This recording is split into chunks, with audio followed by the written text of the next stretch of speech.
자, 안녕하십니까. 원장 황모아입니다. 이쪽 분들은 자리가 없어서 그 TV 보고 계시는데 실물이 좋아요? 화면빨이 좋아요? 아, 3년간 공부할 거야.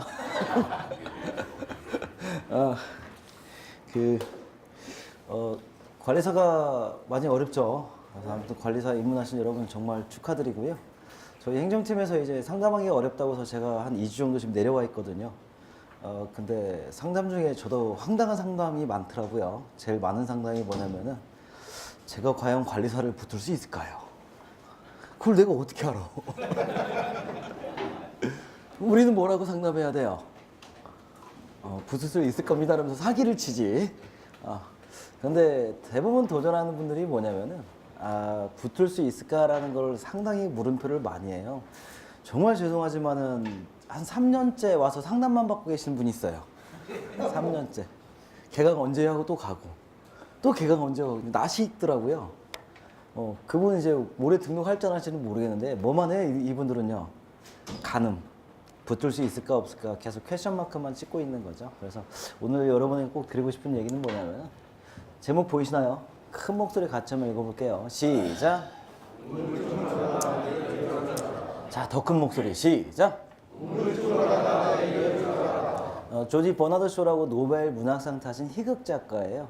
이분이요 마지막 임종 직전에 자기 유언이 뭐였냐면 묘비명에 이렇게 써달라고 했대요. 물론 한글은 아니었겠죠. 이분이 살고 마지막에 마무리하다 보니까 대부분의 사람들이 할까 말까 도전할까 말까 이렇게 하다가 대부분 포기한다는 거죠. 너무나 아쉽다는 거죠. 그래서 저도 이분 책을 읽고 많은 감동이 있어가지고 이분 책 읽고 많이 바뀌었어요. 삶의 자세가 많이 바뀌었는데요. 여러분들이 관리사라는 것을 라이센스를 과연 그 돈으로 생각한다라면은 제가 볼 때는 30%의 가치도 인정 못하는 것 같아요. 제가 볼 때 어떤 상위 클래스의 자격증이라는 건요. 연봉의 8천, 9천, 1억이 중요한 게 아니라 자기 내면에 뭐가 있냐면 자존감이 올라가요. 이해 가세요? 네, 자존감이 연봉을 넘어가요. 자존감이 넘어가면서 그분들이 뭘 하냐? 따고서 이제 뭘 해요? 집에서 놀아요? 그쵸, 뭐 기술사도 도전하시고 석사학위도 가시고 박사도 가시고 자존감이 올라가니까요. 근데 하다가 포기했어요. 한 1년 하다가 어때요? 자격증을 포기했다라는 게 아니라 자기 자존감이 떨어졌다는 게 상당히 중요해요. 그래서 그 다음 또 이제 가장 중요한 건 보세요. 여러분 관리사가 몇 프로 합격률이에요? 엄청나게 적죠. 그런데 보세요. 공부하시는 주변 분들을 보세요. 경쟁 상대가 젊어요. 다 됐어요. 그렇게 지금 젊고 탱탱한 사람들 없죠. 왜냐면은 경력을 봐요. 젊은 사람들은 공부할 수가 없어요. 몇 년 몇 년 있어야 되고요. 그렇죠? 그래서 만약에 이만한 책 2권, 점검실면 딱 대학교 4학년짜리 애들한테 딱 2권 주고 2권 던져주고요. 너 이거 90% 암기하면 내가 연봉 8천 줄게. 그럼 얼마 만에 끝날까요? 대학교 4학년. 6개월. 6개월? 6개월? 지금 우리한테 던져주면요? 6년? 왜 그럴까요? 대학생들을 잘 보세요. 직업이 뭐예요? 학생이죠. 학생은 뭐하는 분류예요? 공부하는 거죠. 자, 우리는 뭐예요? 직장인이죠. 그래서 안 돼요. 그래서 꼭 말씀드리고 싶은 얘기가 뭘 공부를 시작할 때는 중년의 공부는요. 절대 학창시절 생각하시면 안 돼요. 보세요. 직장 생활 해야 되고요. 한 가지 더 얘기하면 제발 회사 그만두고 관리사 한다고 절대 하시면 안 돼요. 절대. 다 해봤어요. 몇 명 있어요. 근데 정말 위험해요. 왜냐면요. 직장인을 그만두자마자 자존감이 또 어떻게 해요? 떨어지지. 그 상태에서 집에서 한 3개월 눈치를 봐요. 근데 공부가 잘 될까요, 안 될까요? 3개월, 4개월. 예전에 보니까 저도 해봤거든요. 딱 3개월 한 번 가고요. 6개월 한 번 가고 그 이상은 못 가더라고요. 그래서 3개월까지 열심히 해요.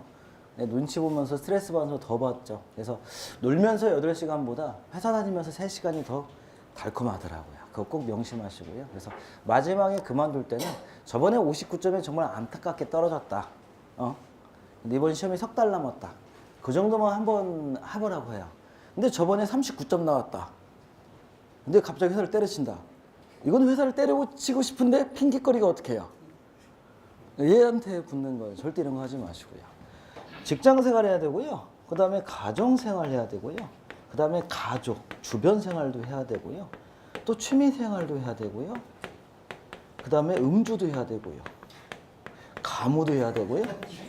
등산도 가야 되고요. 또요. 놀러도 가야, 여행도 가야 되고요. TV도 봐야죠. 영화도 봐야 되고요. 우리 공부 언제예요? 안 되죠. 안 되죠.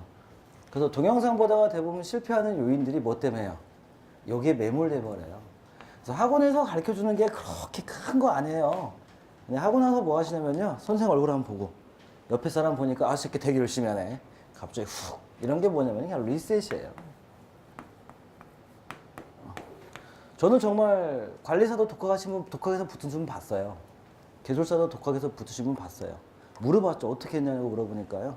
아버지가 교장 선생님이고 형이 서울대학교 5대 교수고 둘째이 박사고 뭐 이렇게 그런 내력이 있더라고요. 그분들은 DNA가 어떻게 해요? 우리랑 틀리죠. 그래서 그런 분 빼고는 대부분 여기에 매몰돼 버려요. 그러니까 꼭 주의하시고요. 그 다음에 관리사 평균 꼭 제일 많이 듣는 질문이 이거예요. 얼마나 공부하면 붙냐라는 거. 저도 몰라요. 저도 몰라요. 그런데 작년에 보면은 분명히 8개월짜리가 젊으신 분 한 분 계셨고요. 8개월짜리 한 분요. 그 다음에 1년 1개월, 바로 1년 10개월짜리는 솔직히 쉬었다가 다시 한 개 빼버리고 한 1년 1개월, 1년 4개월 이런 분들이 분명히 있어요. 그 다음에 재작년이죠. 점검 쉬웠을 때요. 4분의 1 정도가 1년 미만짜리들이 공부하신 분들이 붙었어요. 운이 좋죠. 점검 쉽게 나왔을 때 점검반에서 확 붙은 이런 때. 그래서 평균 기간은요. 한 1년에서 2년은 잡으시고요. 1년 빼버릴까요? 2년 잡으시고요. 그 다음에 정말 운이 좋으신 분, 아다리가 맞는 거죠. 이런 분들은 1년 이내 합격하고요. 그 위에 분들은요. 이제 3년 이상을 간다는 거죠. 근데 가만히 보세요. 우리 귀에 이런 얘기 들려요, 안 들려요? 절대 안 들려. 이분들은 떠들고 다닐 게 있어요, 없어요? 없어. 이런 사람들도요. 별로 뭐 조금. 어떤 분들 얘기가 많이 들려요? 이런 분들 얘기가 많이 들리죠. 이분들이 부류가 많아요, 적어요? 많아요. 그래서 여러분 주의할 것은 제가 볼 때 관리사 평균 값은 2년 정도고요. 좀 이제 운이 안 좋으신 분들, 안타깝게 미스하신 분들 이렇게 되고요. 그 다음에 꾸준히 공부하셔야 되는데 보통 시험 끝나고 얼마나 놀을까요? 2차 시험 끝나고 한 6개월간 놀아요. 그리고 다시 어떻게 해요? 또 6개월 공부해. 이러시면 안 돼요. 시험 끝나시면 한 일주 정도 쉬시고 꾸준하게 달리시는 게 제일 중요해요. 그래서 공부를 훅 하지 마시고요. 원래 관리사는 암기가 절대 중요해요. 근데 암기가 오래 가요? 빨리 휘발이 돼요? 네, 빨리 휘발되죠. 그러면 조금 오래 남게 하려면 뭐가 좋을까요? 이해하는 게 좀 좋겠죠. 그래서 초반기에 2 위주로 가고요. 그 다음에 이제 마지막에는 그냥 암기, 돌리면서 암기 좀 해야 되죠. 꼭 명심하시고요. 자, 그 다음에 요즘 관리사 1차 추세예요. 저희는 이제 시험이 끝나면은 저희 지도 교수님들 싹 모시고 이제 회의를 해요. 시험 문제를 놓고 분석을 회의하는데 1차 문제가 많이 틀이 좀 바뀌었어요. 그래서 저희 이제 교과목도 많이 바뀌었어요. 저희가 처음에는 80시간인가 가지고 한 번을 돌렸어요. 50시간? 한 60시간 가지고 한 바퀴를 돌렸는데 소화를 못 하시더라고요. 대부분 분들이. 그래가지고 또 이제 2번으로 나눴어요. 상하로 나눴고요. 책으로. 그래서 이제 거는 이제 한 100시간이 좀 안 되죠. 90시간 정도 하고 있는데 문제는 뭐냐면은 과거의 관리사 문제를 보시면은 기사 유형의 문제가 많이 나왔어요. 그러니까 출제하신 분들이 귀찮으니까 기사 거 조금씩 더 이렇게 업그레이드해서 문제를 출제했는데 작년부터 문제가 어떻게 바뀌었어요? 지문이 길어지고 이해를 하지 못하면은 문제를 풀 수 없는 유형으로 바뀌었어요. 그래서 작년에는 쉽다고 했고, 작년에는 어려웠고요. 올해는 분명히 쉽다고 했어요. 근데 여기 좀 오해 조심할 게 뭐냐면은 올해 합격률이 그래도 작년보다 높다는 것은 작년에 떨어지신 분이 또 어떻게 해요? 칼을 갈았죠. 이번 시험이 쉽다라고 생각하신 분들은 보통 1차 시험 쉽다라고 한 분은 어떤 분들이냐면 작년에 공부하신 분들 또는 위험물 기능장 공부하시면서 그래도 한번 훑으신 분들 막 기상 막 따고 넘어오신 분들 이런 분만 쉽다고 해요. 자기 기사 딴 지 오래됐고 1차 공부한 지 오래됐다라고 하시면요. 겸손하게 좀 준비하셔야 돼요. 겸손하게. 그래서 이번에는 또 문제 저희가 커리큘럼을 어떻게 바꿨냐면요. 작년에는 이론이 짧았고요. 이론, 문제풀이, 모의고사 이런 과정으로 갔거든요. 근데 이번에 뭐가 없어요? 모의고사 없어요. 그 문제풀이 얼마큼 돼요? 마지막에 딱 한 번밖에 없어요. 거의 여기에 지금 핵심 역량, 핵심을 지금 기울이고 있어요. 이론반에. 왜 그럴까요? 출제자가 이제 문제를 만들어내요. 관연도에 없는 문제를 만들어내요. 그러면 우리가 문제풀이에 적중률이 높아요, 안 높아요? 안 높죠. 예전에는 어떻게 하냐면요. 많이 나온 문제 이용을 했는데 요즘은 지문이 길어졌어요. 일단 지문이 길어졌다는 것은 애써서 만들었다는 거거든요. 그래서 여러분들 좀 방법을 좀 바꾸셔서 무조건 기사 때 공부처럼 문제답 이거 안 맥힌다는 거예요. 아셨어요? 그러면 어디서 힘을 좀 실으시냐면 이론 문제에 좀 힘을 좀 실으셔야 돼요. 이번 시험 문제 보고는 작년이랑 이번 시험 문제 보고 제가 느낀 게 뭐냐면요. 기술사 1차 예비고사 만들어 놓으면 이렇게 만들겠다라는 거. 건축사가 이제 예비시험이 있고 건축사 본시험이 있거든요. 예비시험은 단답이에요. 만약에 기술사 예비시험 만들어 놓으면 이렇게 내겠다라는 제 그런 생각이 들더라고요. 그게 뭐냐면은 출제하신 분들이 한 문제 한 문제 땀 흘리시면서 만들었다는 거거든요. 그러니까 여러분들이 문제답은 가급적 좀 지양해 주시고 이쪽이요.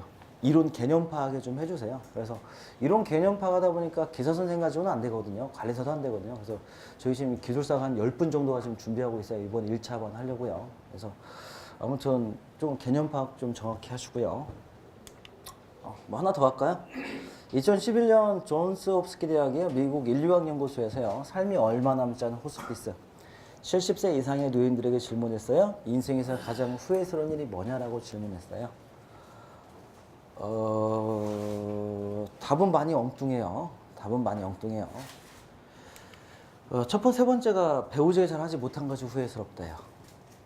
이 비슷한 조사에 있어요. 그 25개 항목, 죽기 전에 후회스러운 25개 항목 1등이 뭐냐면은 사랑하는 사람을 사랑하지 못한다고 말한 내용은 걔는 정상인들을 대상이고요. 얘는 뭐냐면은 이제 임종이 얼마 남지 않았죠. 수명이 오늘 내일 꼴딱꼴딱 하니까 가장 이제 인간의 본질적인 걸로 돌아갔겠죠.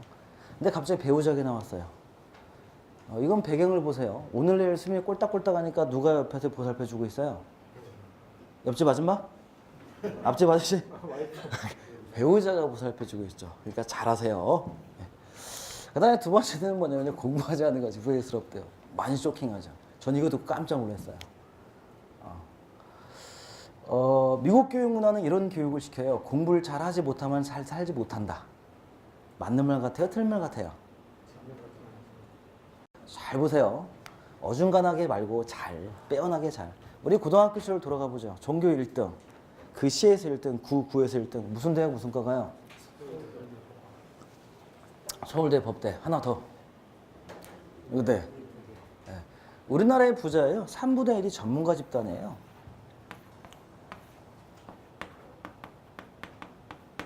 전문가.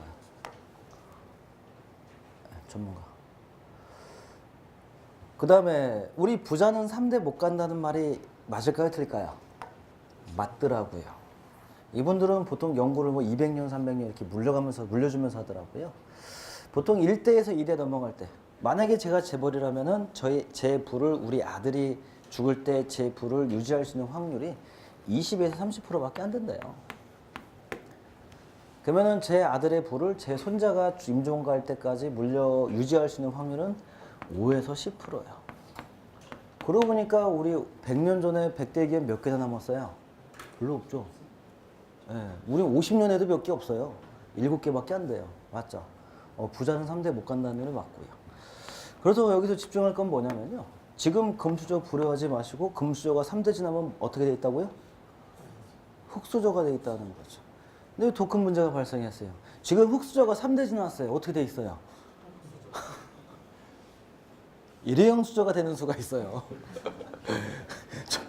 조심하시고요. 그래서 이게 전문가 집단. 그래서 소방시설관리사도 충분히 전문가 집단에 지금 변호사보다 연봉이 따블이면은 솔직히 맞죠? 가치 있는 거 아니에요? 근데 공부량을 보세요. 변호사에 제가 봐도 5분의 1 정도밖에 안 돼요. 사법고시예요. 네, 그냥 정량적으로 보더라도. 맞죠? 왜? 경쟁 상대 보세요. 다 됐잖아. 연령들이 어때요? 높아요, 낮아요? 높아요. 보통 제일 많이 공부하신 분이 55세 전후가 많아요. 55세 전후. 그러니까 경쟁 상대를 보니까 갑자기 의욕이 생기죠. 시험장도 가보세요. 젊은 친구 드물어요. 네. 그래서 꾸준히 한번 노력 한번 해보시고요. 대망의 첫 번째는 뭐냐면요. 도전하지 못한 삶을 산 것이 후회스럽다가 나왔어요. 그래서 여러분, 제가 외부 강의 딱 한 달에 2번씩밖에 안 나가는데요. 제가 잘 안 가는 강의들이 몇 개 있어요. 안 가는 강의가 뭐냐면은 그 법적 교육 있죠. 법적 교육 가면은 거의 잘 준비하고 와요. 저도 법적 교육 가면 잘 준비하고 가거든요. 그런 강의. 그런데 학원 강의나 이런 뭐 특별한 라이센스 강의 가면요. 눈빛들이 살아있어요. 눈빛들이. 그래서 재밌어요. 그래서 여러분들 꼭, 여러분 지금 도전하셨잖아요. 뭐에 도전하셨죠? 관리사에. 예. 그 다음에 공부하고 계시잖아요. 그렇죠? 우리는 또 뭐만 하는까지 더 하면 돼요. 배우자기만 잘하면은 인생에서 가장 후회스러운 일 3가지는 없앤다라는 거 꼭 명심하시고요. 자, 이제 여기까지 하고요. 이제 전기 기초 한번 해보도록 할게요.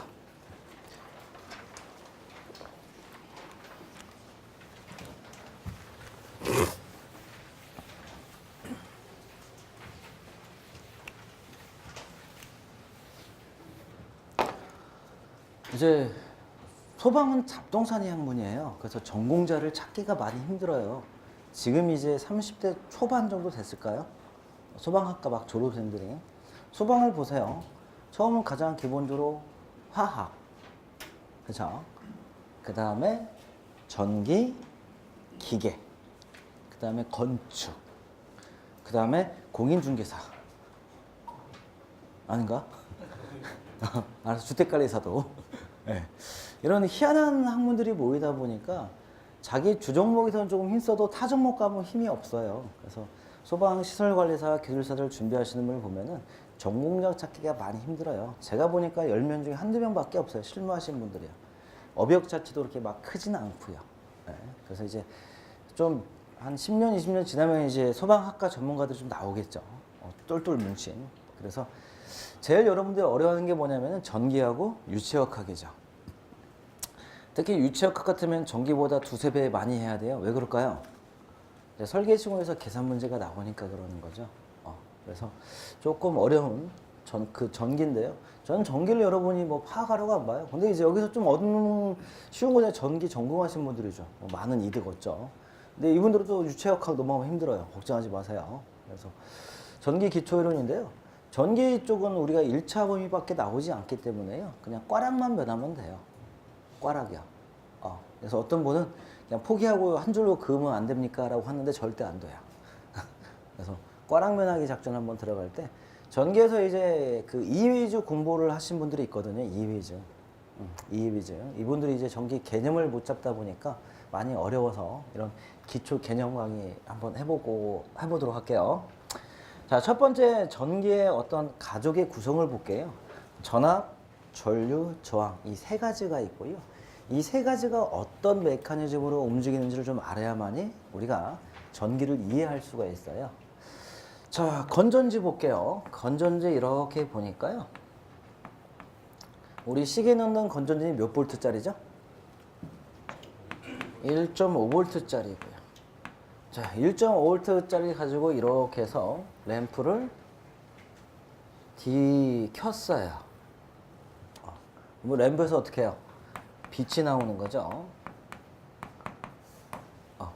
그때 이 1.5V란 말이 뭐예요? 전압이고요. 그 다음에 이 빛이 나오는 건요. 이게 뭐냐면 저항이에요. 여기 뭐가 흐르냐면은 전류가 흘러요. 전류가 흐르다가 이 코일을 만나니까요. 이 코일을 만나는데 얘가 전류의 흐름을 방해해요. 그리고 어떻게 하냐면 바깥으로 막 튀어나가게 만들어요. 이게 이제 빛이 나오는 거예요. 그래서 우리가 전압, 전류, 저항, R이 있다라는 거 꼭 명심하시고요. 그럼 여기서 빛을 밝게 할 수 있는 몇 가지 요령이 있어요. 건전지를 어떻게 해요? 하나 더 연결하면 밝아질까요? 이렇게 연결한 걸 뭐라고 해요? 직렬 연결이고요. 이렇게 연결한 걸 뭐라고 하죠? 병렬 연결. 직렬 연결하면은 빛이 더 밝아질까요? 덜 밝아질까요? 더 밝아지죠. 이렇게 연결하면요. 똑같은데 뭐가 길어져요? 시간이 길어지죠. 아, 제가 여러분 너무 무시했어요. 넘어갈게요. 자, 그 다음에 전류란 전선에 흐르는 에너지의 양을 의미하고요. 여기서 이제 전류에서 전하, 전자가 나와요. 이때 우리가 꼭 알아야 될 게 뭐냐면요. 양자의 구속하는 힘을 버리고 자유를 찾아 나온 전자를 자유전자라고 한다. 이 개념을 좀 아시고요. 특히 그림이 좀 안 보이는데요. 즉 양자가 3개 있고 음의 전자가 3개 있다라면 얘는 중성자예요. 극성이 없어요. 근데 외부에서 충격을 주든지 마찰을 일으키든지 어떤 액션을 취하면요. 이게 튀어나와요. 튀어나와서 똑같이 중성 상태에 딱 달라붙어 버려요. 3개에서 하나가 빠져나갔어요. 얘는 극성이 뭐가 될까요? 플러스가 되는 거고요. 얘는요? 마이너스가 되는 거죠. 가장 간단한 것 같은 게 전기의 가장 중요한 원리예요. 즉 충격이 들어오면요. 전자가 막 때려요. 앞에서 이놈 때리고 이놈 때리고 이놈 때리고 이놈 때리고 이게 뭐냐면 전류의 흐름이에요. 근데 전류의 흐름을 잘 보세요. 우리가 펌프에서 물을 뽑아서 물을 쭉 내보내는데요. 여기 있는 물이 여기까지 가요? 아니면 여기서 미니까 여기 있는 놈이 이렇게 나가는 거예요? 미니까 나가는 거죠. 이것도 똑같아요. 여기 전자가 땅 때리니까요. 그냥 앞에 있는 전자 먼저 튀어나가는 거예요. 자, 이때 궁금한 게 한 가지 있어요. 이 플러스 양자와 이 궤도를 돌고 있는 음의 전자는 당기는 힘이 약한 게 좋을까요? 센 게 좋을까요? 도체로서 약한 게 좋지. 도체로서. 그럼 볼게요. 우리가 소화기라든지 아니면 FM 이런 가스계에서 가압용 가스로 주로 쓰는 게 있어요. 이거 뭐죠? N2 질소죠. 원래 알곤이라는 것도 있는데요. 얘 너무 비싸서 뭐 쓸 수가 없어요. 질소를 제일 많이 써요. 그냥 소화기에도 쓰고 가압용 가스로 제일 많이 쓰는데 이 질소 같은 경우는 이 당기는 힘이 셀까요? 약할까요? 네, 세죠. 세야만이 안정적 물질이에요. 이해가세요? 이게 약하면 불안정한 물질이에요. 자, 하나 더 보자고요.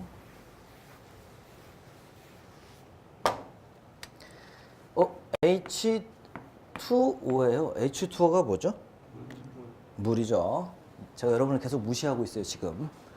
이렇게 구성되어 있어요. O가 하나 있고요. H가 이렇게 2개 구성되어 있어요.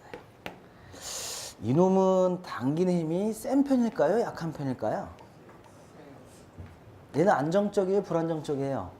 안정적이죠. 그럼 당기는 힘이 세요? 약해요? 세요. 근데 신기한 게 생겼어요. 이 H2O에다가요. 엄청난 에너지를 줬더니요. 이게 분해를 일으켜버려요. 이게요. 그래서 뭐가 나오냐면은 H2가 나오고 2분의 1 O2가 나와요. 와, 물을 분해했더니 지금 뭐가 나온 거예요? 수소가 나왔죠. 원소 주기율표 보면은 맨 이쪽에 있는 게 뭐죠? 원소 주기율표 기억나세요? 아, 진짜 기억나?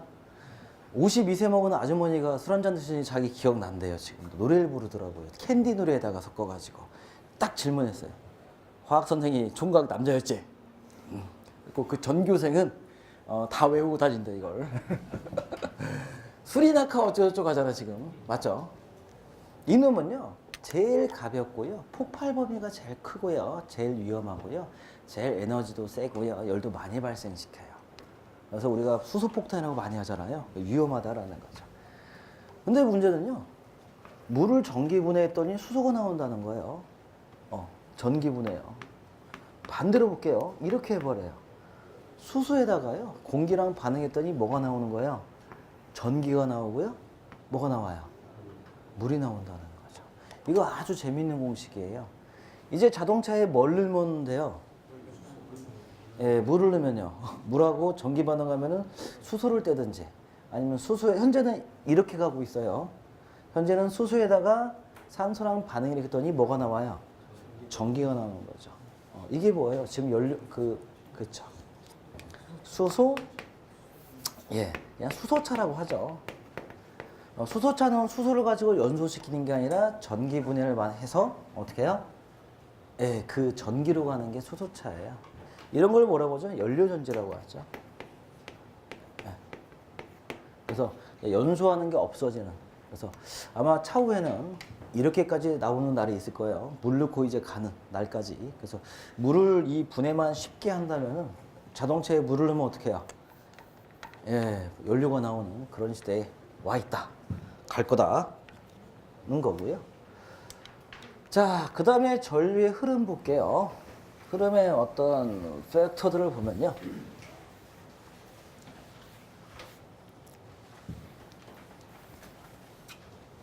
전자라는 것은 그냥 어떻게 해요?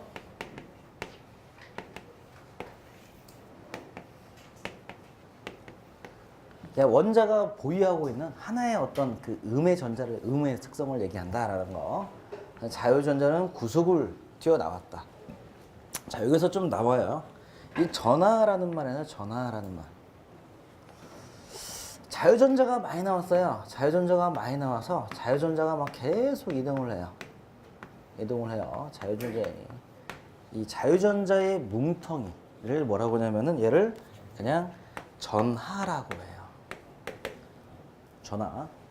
자유전자의 뭉텅이라고 분명히 표현했어요. 이 기호를 좀 잘 보세요. 기호는 Q를 쓰고요. 단위는 쿨롱을 써요. 쿨롱. 이 쿨롱 보니까 이 쿨롱은 어떤 분이 발견을 했을까요? 쿨롱. 잘 아시는 분이세요? 친해져야 돼요. 우리는 쿨롱 아저씨하고. 보통 본인들이 발견했을 때 그 이름은 자기 이름을 넣더라고요. 쿨롱이고요. 아, 전하를 샜구나, 눈으로. 자, 그 다음에 이온이라는 거였어요. 이온.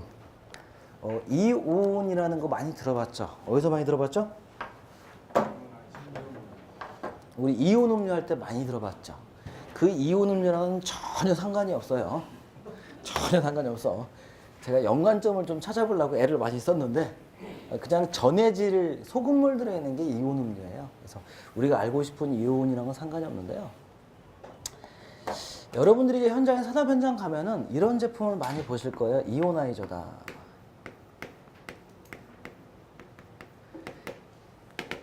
여러분 냄새도 많이 맡아봤어요. 근데 뭔지는 모르고 냄새 맡아봤어요. 옛날에 자동차 뒤에 이렇게 그 공기청정기 붙여놨는데 이 공기청정기가 필터를 영원히 갈지를 않아. 공기청정기인데. 이런 거 냄새 맡으면 막 미식미식한 냄새 나는 거였어요. 미식미식한 냄새. 그게 이오나이저예요. 이게 어떻게 동작하냐면요. 극성을 갖는 전하라고 하잖아요. 이런 어떤 원자의 상태에서요. 전기 분해를 해버려요. 얘가 플러스고 얘가 마이너스고 이렇게 전기적 분해를 하면요. 장치가 있다. 전원 장치가 있고 접지가 있다라고 보면은 우리 찌릿찌릿 전기 분해를 해버리는 거예요. 전기 분해를 하니까 어떻게 되냐면은 얘는 튀어나와서 이리 붙으니까 마이너스가 되고 얘는 또 뭐가 돼요? 플러스가 되는 거죠. 즉 전기 분해하니까 전자들이 튀어나가더라. 그래서 플러스 극성과 마이너스 극성들이 분해가 돼버려요. 이런 식으로요. 그리고 나서요. 뒤에서 선풍기 팬으로 엄청나게 센 걸로 불어버려요. 이 이온들이 어떻게 돼요? 날아가겠죠. 어디서 쓰냐면요. 제주류, 종이류, 석탄류, 석탄 이송 하다 보면요. 계속 마찰이 발생해가지고요. 극성이 생겨요. 극성이요. 플러스극, 마이너스극. 그래서요. 신문지들이 떨어지지가 않아요. 종이 막 비비고 하면 샥 같이 붙죠. 근데 이게 이제 복사기로 들어가려고 해요. 그러면 어떻게 해요? 계속 끼는 거죠. 그렇죠? 이럴 때 석탄도 마찬가지예요. 석탄 가루를 만들었어요. 이송을 해야 돼요. 덕트로. 이송을 하는데 이게 마찰되다 보니까 또 들어붙어. 안 되겠다라고 해서요. 그런데다가 예를 넣으면요. 이 석탄이 만약에 플러스로 대전됐다 이 상태에서 얘를 불어넣으면요. 얘가 플러스잖아요. 그럼 마이너스만 땡겨요. 그래서 뭐가 되냐면 중화가 돼요. 중화가 돼요. 그럼 또 질문하죠. 그럼 플러스는 뭐예요? 날아간 그냥 플러스는 뭐예요? 봤더니 얘는 또 자연적으로 떨어졌던 놈들이 가만히 놔두면 어떻게 해요? 또 가서 붙어요. 그래서 얘는 소멸돼요. 소멸. 이게 뭐냐면은 이오나이저라는 정전기 방지. 그래서 요즘 이오나이저들 여러분 냄새 맡으면 맡아봤다라는 건데 요즘 이런 냄새 나야 안 나요? 안 나죠. 너무 유해하다라는 거죠. 극성이 너무 많다 보니까. 그래서 요즘 사용하지는 않고요. 자, 그 다음에 대전이에요. 대전은 뭐냐면요. 이 하나의 성분을 이렇게 설명하면요. 얘가 그냥 중화 상태예요. 극성이 없어요. 근데 계속 비벼요. 왔다 갔다 비비니까 어떻게 되냐면은 극성이 생겨요. 즉 플러스 극성과 마이너스 극성이 생겨요. 이건 대전 서열에 따라 달라요. 여기는 플러스, 여기는 마이너스. 그러면 다시 또 여기 마이너스 생기겠죠. 이러면서 어떤 역할을 하냐면요. 얘들이 이제 에너지를 축적해요. 그러니까 극성을 가짐으로써 전자를 하나 잃어버림으로써 여기 보면은 얘는 전자를 하나를 잃어버렸고 얘는 전자를 하나 얻었죠. 그래서 전기를 축적해요. 아주 간단해요. 이렇게 계속 비비면 어떻게 돼요? 두 천 사이에 두 개에 따라서 한쪽은 전자를 얻고 한쪽은 전자를 잃겠죠. 그러면서 에너지가 축적돼요. 이걸 뭐라면 대전이라고 해요. 그래서 우리가 정전기라는 걸 보면요.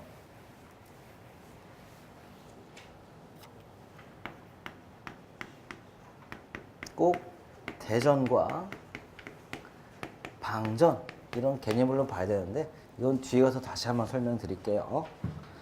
자, 그 다음에 전류의 흐름은 전자의 충돌에 의해서 에너지가 전달되는 형태다라고 좀 보시고요. 자, 그러면 전류의 흐르는 방향이에요. 흐르는 방향. 야, 전류 어디로 흐르냐라는 거죠.